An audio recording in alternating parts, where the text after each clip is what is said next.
Think you need thousands of dollars to build a recording studio? Think again. In this video, I'll show you how to create a professional quality studio setup for under $200, and it might just blow your mind how good your music can sound. Let's make your dream studio a reality without breaking the bank right now. So we're gonna look at what gear you need to get started and to actually create your studio and start producing music, but there's gonna be a lot of links and so on. So I put together a free gear guide for you. You can grab that in the description below, or you can go to orpheusaudioacademy.com/gear, and that will show you not only the gear I mentioned in this video, but if you're looking to maybe upgrade in certain areas, right? Maybe you have a larger budget than $200, then I give you some of my recommendations in there as well. So it's really jam-packed with a bunch of awesome things for you, and it's completely free. So go ahead and grab that in the description. Now, before I cover the exact equipment you need, I just want to cover the myth that you need expensive equipment to make professional quality music, as this is not true at all. Why did I hit my microphone? When I got started making music back in 2011, I had almost nothing. I just had a computer, a little MIDI keyboard, and some like computer speakers, and that was it. I thought the reason my music sounded horrible is I just didn't have the right gear or equipment. Thought that was my problems. But I couldn't afford like a lot of expensive gear and equipment, but I could afford plugins. So I started buying lots of plugins, you know, software that you can use inside of your computer to work on your music. And I thought that was the answer. And they were cool and they helped a bit, but it wasn't enough. It wasn't making the difference between amateur and professional. So that's when I went to audio school. I got an audio engineering degree, and from there is where I learned, you know, even right, and working in a professional quality studio with, you know, probably hundreds of thousands of dollars worth of equipment. It's probably a multi-million-dollar recording studio now that I think about it, with, you know, really expensive outboard gear, you know, mixing console, $4,000 microphones, all this amazing equipment. As we're learning as students, we realized, right, even with all this equipment, we couldn't make good mixes, you know, good sounding music initially, until we actually learned what we're doing, learned how to use the equipment. So it really comes down to the user, not the gear itself. Do you know how to use what you have? And the gear, the budget gear you have today is just so high quality. It's better than the stuff they had, you know, in giant studios back in like the 60s and 70s and so on, because the budget equipment now is just so high quality that you can really create amazing quality music from home, even with budget gear and stock plugins that come inside of your computer software. Even Deadmau5, right, a famous EDM producer, said that, you know, a kid on a laptop can create a viral hit song. All right, even today, all the gear I have is still would be considered budget equipment, and I get hired to write songs for people. I create a lot of my own music, and I get lots of people telling me my music sounds awesome. So am I the best out there? Not at all. I'm still learning. I'm still growing, but I am now able to produce, you know, professional quality music that stacks up with all the other music out there on Spotify and different platforms, just using budget equipment. So if I can do it, I know you can too. By the way, I don't play an instrument. I know hardly any music theory, so I am not some like musical savant or something. So you only need 5 things to start making professional quality music from home, and altogether they cost under $200. So this is really exciting. So what is the first piece of equipment you need? And number one, probably pretty obvious, is a computer. This is just the world of music creation nowadays. Music's created on computers. So you want a computer, and I'm assuming you already have a computer that's probably good enough. So I'm not gonna include this in the $200. So just use whatever computer you have is probably strong enough. And so that's free. Just get some kind of computer. Now to go a little bit more in detail on computers and what kind of computer you actually want, we want to look at getting the, you know, the best computer you can possible, understandably, because it can take up quite a lot of resources producing music. So you want to get a computer that has like an Intel Core i5 processor or equivalent. You want to have at least 8 gigabytes of RAM, 16 is better. And you want to have a 2.4 gigahertz quad processor or better, and probably at least 250 gigabytes of storage. So there's going to be a lot of sound banks and stuff, and you can store those on external drives. And when you're looking at a music production computer, generally you don't really want anything installed on the computer, right? I break this rule myself, but generally you want only your music software on that computer, and that's it. And all the sound banks and all your other files and storage and everything, you have those on other drives. I try to do this as best I can, but you know, that takes a larger budget to have all those different drives and so on. So those are kind of like the minimum specs you want for a computer. So the more RAM you can get and the faster your CPU, the better. Basically, I'm not a computer whiz or anything, but basically the RAM is like the muscle of your computer. So the more of that you have, the faster your computer will operate. And so if you're curious what the specs of my computer are, I use a 2021 MacBook Pro. Wow, that's old now. I feel like I just bought this, but it's now 2025. But right, I guess so. So I've been using this for a while, still works amazing. So I have an Apple M1 Pro with 16 gigabytes of RAM, a 10-core CPU. The more cores, the better, because it can handle multiple processes at once. And I have 1 terabyte of SSD storage. So then how do you know if your computer is strong enough? Well, one thing you can do is you go to the website cpubenchmark.net, so you can see it right here. And we should be able to go down to search megalist. And let's type in my CPU. So I have I guess we'll just do Apple M1 Pro. Okay, so this looks about what I have right here. And so it looks like the CPU mark is 21,889. So the higher the number, the better. So you want to have at least 7,000. So my computer obviously clearly surpasses that. So that's kind of a good way to know if you have a good enough computer for music production. So that's a computer. The second piece of equipment you need is what's called a digital audio workstation, also known as a DAW or a DAW. And that is the software that you run on your computer where you actually arrange your instruments, tracks, record, and, you know, assemble and create and mix your music, right? It's kind of like the Photoshop, you know, if Photoshop to photographers or photo editors is what a digital audio workstation is to a music producer, or, you know, the equivalent of like Adobe Premiere or Final Cut Pro for a video editor. For musicians, it is a digital audio workstation. And there's tons of great ones out there. In fact, the most popular video on my channel is actually an interview I did with my former instructor who owns a professional studio.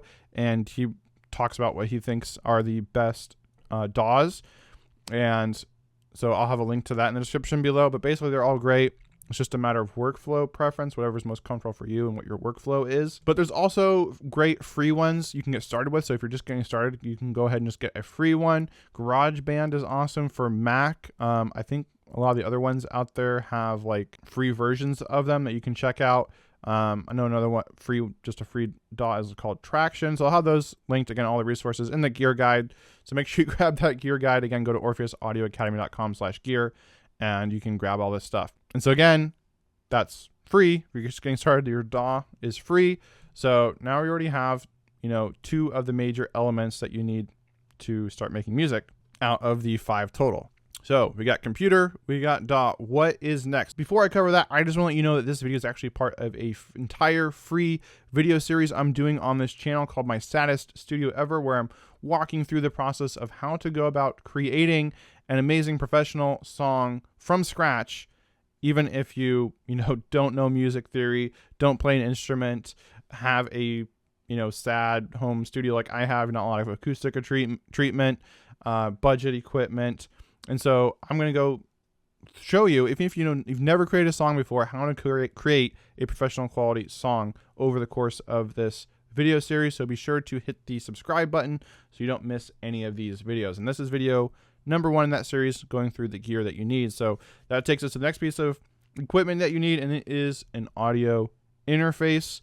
And so this is a box that sits on your desk, and this is what you will plug in your microphone into or a guitar into, and then you plug the interface into your computer. And so what your audio interface does is it allows your instruments, your audio, the electrical data that's recorded from these devices, right? The microphone is taking my voice and converting it into an electrical signal, which goes into the interface, which then converts it into a digital signal into the computer. So it's an interface that allows the audio and the computer to communicate, basically. And so that's what you need if you want to be able to record a guitar. And it's also going to give you higher quality audio if you're recording through a microphone than if you're just using USB, because you have what's called an XLR cable here, which is just going to give you a lot higher quality audio. And so budget audio interfaces is actually really affordable. So you can get something like the Behringer Euphoria UMC22 USB audio interface, which is what you see right here on Amazon, and it is only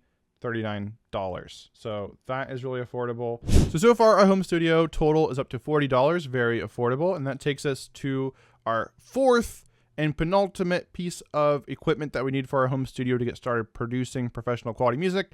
And that is a microphone. And even this is kind of optional, because when I got started making music, I was making instrumental music, so I didn't need a microphone.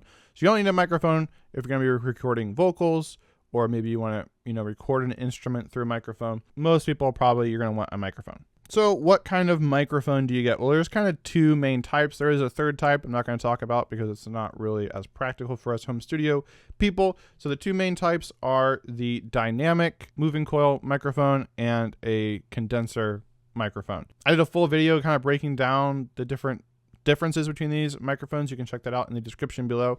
But long story short, your dynamic microphone is going to be able to handle a lot more sound pressure. So think drums or shouting into the microphone. It's going to be more durable, right? You can drop it on the ground, hit it with things, and it should be okay in general. So it's not as sensitive. But it's also, because it's not as sensitive and it's more durable, it's not quite able to pick up as much detail as, say, a condenser microphone. So this is actually a condenser microphone right here. This other microphone over here, this is a dynamic condenser microphone, is going to pick up more detail. They're very sensitive. So like you can make a noise in the house somewhere, you'll be able to hear things, like if my children are crying or something or screaming, you'll be able to hear them, as people have made comments on my videos saying that they can hear my children, because I'm usually recording with a condenser microphone. Probably should record more often with that dynamic microphone. But this picks up more detail. So I like this for vocals, and it's great. If you're doing more like shouting or rock vocals, or maybe you're in a noisier environment, maybe it'd be great to have a dynamic microphone, because that does a better job of rejecting background sounds. But both are great choices. You can create great vocals with either one. But in general, I recommend a condenser because it does give you more detail with your vocals. So then, which microphones should you get? And I don't just need a microphone by itself, because microphones actually require quite a few accessories. So you need a mic stand to hold the microphone. I really like microphone boom arms because they're great for recording when you're sitting down or standing up, because you can move them up and down. They can be attached permanently at your desk, so you don't have to get out your mic stand, put it away, get it out, put it away. It can always be set up, so you're always ready to go and always ready to record. It's also great if you're going to be creating like social media content or something to promote your music. So I really like microphone boom arms, or you can just get a regular mic stand. So those are your two options there. You also need a pop filter. That's what this little thing is right here. This one doesn't have a pop filter, but it has this windscreen, and that works okay. So a pop filter is that breaks up the air coming out of your mouth. So this is where you can get those P and B sounds, and very nasty sounds. So that blast of air can like overwhelm the microphone and create these like low frequency like pops called plosives in your audio. It just don't sound good. So these pop filters can help break those up. But even these are not great, because you probably heard quite a few plosives just now when I was recording this. So a little ninja hack we used in the studio when I was working in a studio and learning and recording artists is, in the sound booth, we'd have the microphone, pop filter and everything. We would just move the microphone up so it was at nose level. So now the mouth is right below it. We were using these condenser microphones most of the time, so they're very sensitive. You're not going to lose any audio quality. As you can probably hear, it still sounds pretty good. And that's how you can kind of remove all those plosives even more. You just got to make sure the artist doesn't, a lot of times the artist would want to sing up into the microphone, and that's going to reduce the quality of the performance. So you kind of have to coach them. But that's just a little Ninja Pro hack there. And then you'll need an XLR cable too. So this thing right here, this plugs from the microphone into the interface. You'll need to get one of those as well. So a lot of microphones out there, they are just the microphone, and you have to buy all these things separately. But a company I really like is Mayono. You can see that's what I'm using here. Again, that's what this one is. I got that one on my shelf right there's Mayono. Got another one right here. I have so many because they've sent me a bunch of them for free in exchange for my honest feedback, and they're really good quality microphones. They're what I use all the time, so I like them. I recommend them. So what's also great about these microphones is they come in boxes that include all these extra accessories all in one, which is really awesome. So speaking of microphones, you can get, if you want to get a dynamic microphone, like this one here, this is like a great dynamic budget Miono microphone. This one's a little bit more expensive, but this still sounds great. Also, if you like colors, it has a little RGB light thing on here. I did a full review on this microphone as well. I'll have that linked below. But you can see it here on Amazon. Right now it's actually on sale, but normally it's around $80, it looks like. What's great about this is included out of the box is the shock mount. So that's what this is right here. This is great for, again, putting on that boom arm. So if, you know, the desk gets hit, those vibrations don't really go into the microphone and cause the audio to be bad. It absorbs better. And it also comes with some USB cables, because you can also use this with USB. Comes with a little adapter to screw it into your mic stand. And it comes with a boom arm. It'd probably be like this, because this is a Miono boom arm. And right here you can kind of see it. This is a different company. This is a Miono boom arm that I use all the time. And I did a full review on that as well on this channel. Now, it doesn't come with an XLR cable, so you would have to buy that separately, but those are pretty cheap, like $8 or something on Amazon. So great dynamic microphone. If you want to get a condenser microphone, I'd recommend something like this, the Miono PM320S. And so this is about $87 normally, and right now it's on sale for $63. And it's basically just a more budget version of this microphone, which is the PM500 that I use. It includes, again, a boom arm. It includes a metal shock mount. It includes, which is like what this is, it includes a pop filter and a windscreen, and it has an XLR to XLR cable. So that's really awesome. So it's everything you need right inside of this package. You don't need to buy anything else, any other accessories for your microphone, and you're good to go. So I'll have links to both of those below. Really awesome microphones. Now, before we get to the fifth and final piece of equipment you need, I just want to let you know this video and this entire series is sponsored by me. Yes, I'm sponsoring my own videos, at least in this series, because, and more specifically, this is sponsored by my course, Radio Ready Record. This is a step-by-step, end-to-end system that walks you through everything you need to know to produce professional quality music from home using the budget equipment I'm covering and also stock plugins. It covers everything from how to set up your home studio, how to go about writing and producing songs, even how to mix and master your own music. So kind of similar to what I'm doing in this video series, only it goes a whole lot more in depth. This course is for you whether you're a complete beginner or if you've been making music for a while and you just want to take your music quality to the next level so it stacks up against your favorite artists and songs. If you want to learn more about this course, just go to orpheusaudioacademy.com/RRR. I'll have that link below. All right, so the final piece of equipment that you need are some way to hear your music, right? So headphones is what you are going to want to look for. But not just any headphones. You want headphones that are ideally as linear as possible, so don't have any big peaks or troughs in any frequency ranges. You don't want like a huge boost in bass, for example, as a lot of, you know, consumer headphones out there have, because then when you're mixing your music, you're going to think, oh, there's lots of bass here. And so then when you're tweaking things, you'll remove more bass than you probably want. And so then when you go listen to it in the car and other places, you're like, this sounds awful. So, right, if you've ever done that car test and you're like, what's going on?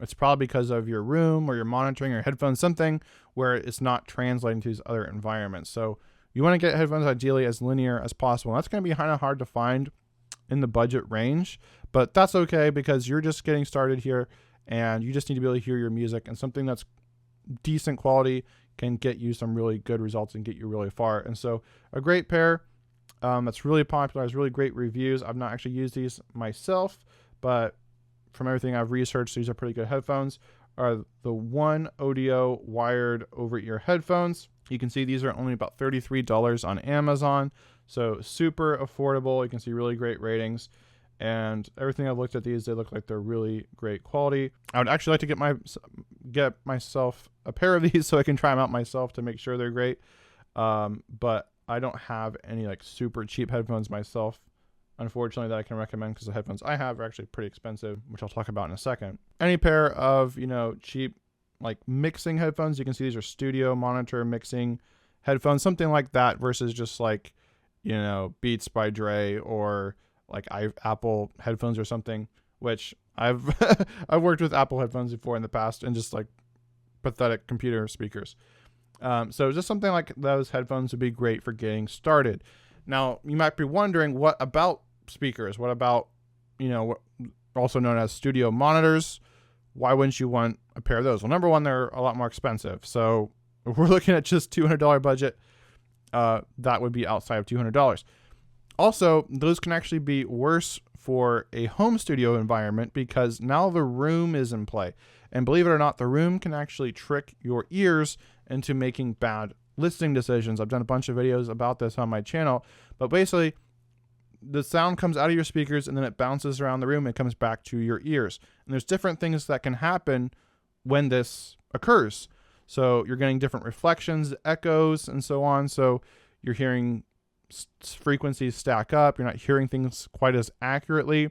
Bass, if you don't have like bass traps in your room, can actually leave your room, right? If you've ever been outside of a building or a car that's playing music, what do you hear? The big rumble of the bass. How are you hearing that? Well, those bass frequencies are escaping. And the reason bass frequencies escape versus the high frequencies is because high frequencies, right, if you think about waves of the ocean, they're like really choppy, short, narrow waves. And then bass frequencies are big, giant waves, right? Because they're low frequencies. Or frequency, right? If you go back to what, 8th grade science class, learn about waves with the peaks and the troughs and wavelength and all that stuff. So low frequency waves, they are longer spread out waves. High frequency, they're very more frequent, going up and down. Back to our room, bass frequencies can escape, which makes you think there's not enough bass when you're mixing, because those, you're not hearing that bass, it's leaving.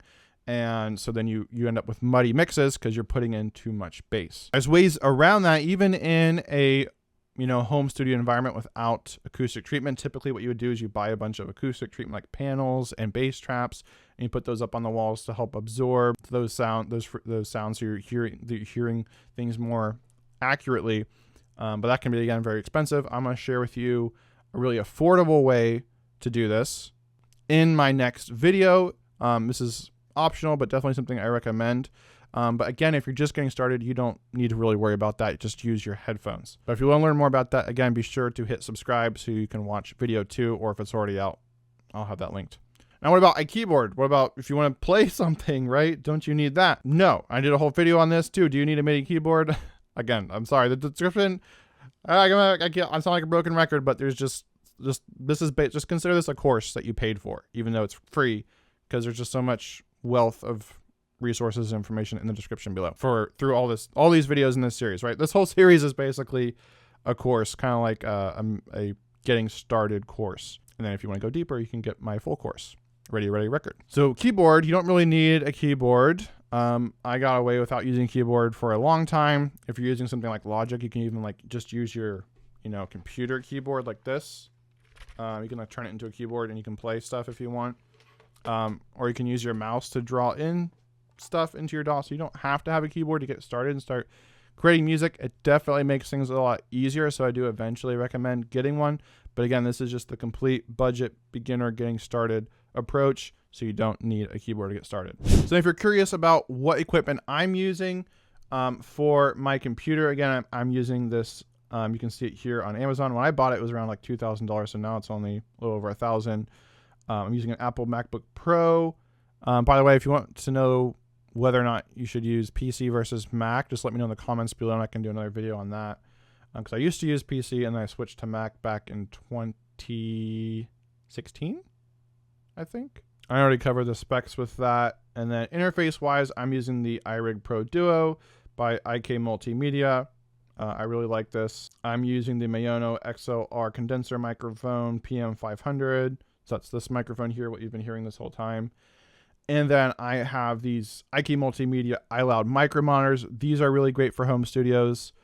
You want actually a smaller speaker. I did a full video on this, link in the description, on why. And then I'm using these Sennheiser HD600 headphones. Did a full video on these as well. These are kind of like the gold standard for like mixing and mastering. You want them to be open back. These are great. Again, kind of getting off in the weeds here. Not really what we want to talk about in this video, but just if you were curious about what my home studio is, that's kind of the gear that I have. I didn't get this all at first. I started really budget and then worked up to this. And even most people would say the stuff I have now is still considered budget equipment. So what are the next steps? What do you want to do to get started with all this? Well, go ahead and grab my gear guide again, orpheusAudioacademy.com/gear. Link in the description below. Figure out what your budget is, and then go ahead and purchase that gear, and then you're ready to go. You're ready to get it set up and to go. If you'd like a video on just how to actually like plug in and set up all this stuff, let me know in the description below, and I'll be sure to create that for you. And then once you have your gear, then you kind of have to decide where to put it. So what room in your house is going to be your studio, and how do you maximize that room to give you the best results? Because again, your room can actually trick your ears. Do you need to put foam up on your walls? Do you need bass traps? Do you need all this extra stuff? Yes and no. If you want to know what to do next with that gear, how to maximize it, how to maximize your room, then go ahead and click on the video on the screen now, and that'll take you to part 2 in this video series where I talk all about how to set up your home studio so you can get the best quality results. So thanks for watching, and I'll see you over there.